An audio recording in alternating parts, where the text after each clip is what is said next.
పార్వతీదేవికి నలుగు పిండితో బొమ్మ చేయాల్సిన అవసరం ఎందుకు వచ్చిందండి? ఆవిడ లలితాంబ కదా, జగత్తంతా ఆవిడ కుటుంబమే కదండి. అమ్మవారి కుటుంబం కానివారు ఎవరండి? బ్రహ్మదేవుడు మొదలుకొని చిన్న కీటకం వరకు పార్వతీదేవి సంతానమైన లలితా సహస్రంలో స్పష్టంగా ఉందా లేదా?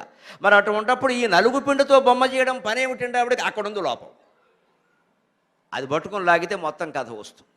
నాకు 2 ఏళ్ల క్రితం ఈ కథ పట్ల ఇదే అనుమానం వచ్చి ఇది కాదు, ఇది కాదు, ఇది కాదు, దీనికి ఏదో ఉంటుంది మూలం అంటే ఆశ్చర్యకరంగా దేవీ భాగవతంలో సమాధానం దొరికింది.